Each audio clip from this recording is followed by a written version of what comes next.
6 अगस्त 2023। आज की भविष्यवाणी। आज रुद्राभिषेक 12 PM तक अर्थात दोपहर 12 बजे के पहले तक ही कर लीजिएगा। अतः इतने कम समय में सिर्फ नमक चमक अभिषेक ही करना उचित होगा, जो सर्व मनोकामना पूर्ति कारक सुख कारक होगा। 12 PM के बाद किसी भी हालत में अभिषेक नहीं करना। अगर किया तो पीड़ा, कष्ट, दुख, तकलीफ जो हमने नहीं कहा वो भी आपको मिल सकता है, यानी प्रॉब्लम कारक रहेगा। मैं समस्त विश्व में रहने वाले सभी शिव भक्तों से अनुरोध करूंगा कि यदि सुख चाहिए तो कृपया हर दिन जल न चढ़ाएं, बल्कि जिस दिन शिवजी कैलाश पर्वत पर हों उस दिन जरूर जल चढ़ाएं, उसी दिन। अन्य दिनों में जब वो भगवान कैलाश पर्वत पर नहीं हो शिवजी, उस दिन केवल और केवल मंत्र जाप करें। भगवान के नाम का जप करना सबसे अच्छा उपाय होगा सुख प्राप्त करने का। यदि आपने ये नियम बनाया कि प्रतिदिन आपने जल चढ़ाना शुरू कर दिया तो जो हानि है और जो लाभ है वो सब बराबर हो जाएगा। आपको क्या मिला क्या नहीं मिला वाली स्थिति पैदा हो जाएगी कि आप कहोगे यार कुछ पाया भी नहीं, कुछ क्या समझ में नहीं आ रहा है कुछ, तो इस तरीके की व्यवस्था हो जाएगी। इसलिए हम आपसे कहेंगे कि भगवान शिव को प्रसन्न करना चाहते हो यदि आप वास्तव में, तो जिस दिन से भगवान शिव कैलाश पर हो उसी दिन उनका अभिषेक करो मन से, तब आपको वो लाभ मिलेंगे जिसकी आप कामना करते हो। ये मैं नहीं, स्वयं नारद जी ने कहा है ये बात, ठीक है ना। तो इस कारण से दुख तकलीफ अगर नहीं झेलना, संपूर्ण विश्व को मैं कहूँगा कि अगर दुख तकलीफ नहीं झेलना चाहते हो आप लोग, तो आप शिव अभिषेक करने के पीछे का तर्क समझिए और भगवान शिव जब कैलाश पर हो उसी टाइम उसी दिन अभिषेक कीजिए, अन्यथा अभिषेक मत कीजिए। घर में अगर शिवलिंग है आपके पास, मैं कहूँगा आपसे कि अगर घर में भी शिवलिंग है आपके तो उनको भी अगर आप, जैसे हमने आज बताया कि मान लीजिए कि अभिषेक नहीं करना है आपको, तो उस अभिषेक नहीं करना है तो करना क्या चाहिए आपको, उस दिन भगवान को हल्का सा गीले कपड़े से पोंछ दीजिए और बस उनका चंदन रोली कर दीजिए, इतना पुष्कर बहुत है।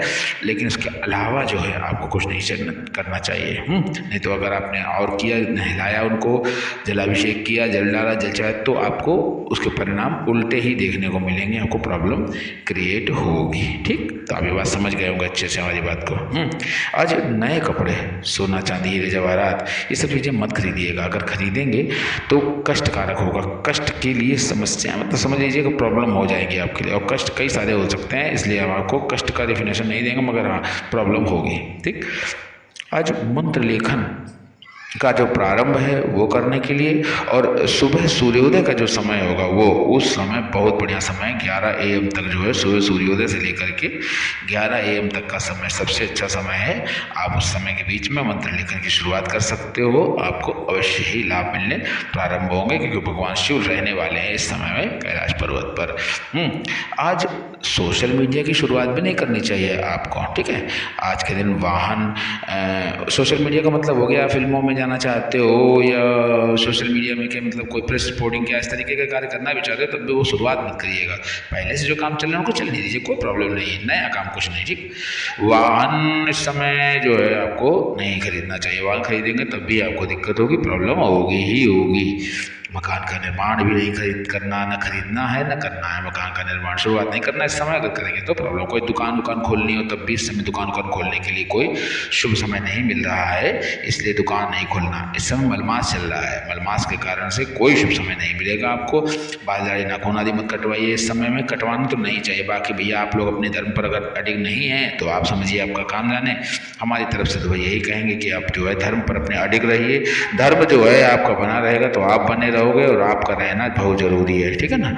अच्छा, हवन इस समय नहीं करना है, हवन करने के लिए भी शुभ समय नहीं है इस समय। तुलसी पत्र नहीं तोड़ने चाहिए आपको खटाई नहीं खानी है इस समय में, खटाई भी खाएंगे तब भी आपको दिक्कत ही उठानी पड़ेगी, प्रॉब्लम ही होगी। अब आइए अभिजीत आदि मुहूर्तों की तरफ चलते हैं। अभिजीत मुहूर्त 11:50 AM से 12:40 PM तक रहेगा।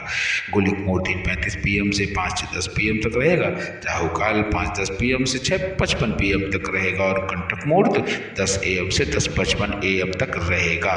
देखो कंटक मोड में मैं आपसे कहूँगा कि यात्रा आदि मत करिएगा, क्योंकि वाहन आदि लेकर के यात्रा आदि आप करते हो यदि, तो ये मान के चलिए कि उसको कई सारे टायर में प्रॉब्लम हो सकती है या अन्य प्रॉब्लम्स आपको झेलनी पड़ सकती हैं, फेस करनी पड़ सकती हैं। इसलिए हम आपसे आग्रह करेंगे कि इस समय में कहीं यात्रा आदि पर मत जाइएगा, थोड़ा विश्राम कर लीजिए, घर पर बैठ जाइए, कहीं जहाँ कहीं भी वहाँ बैठ करके आराम कीजिए।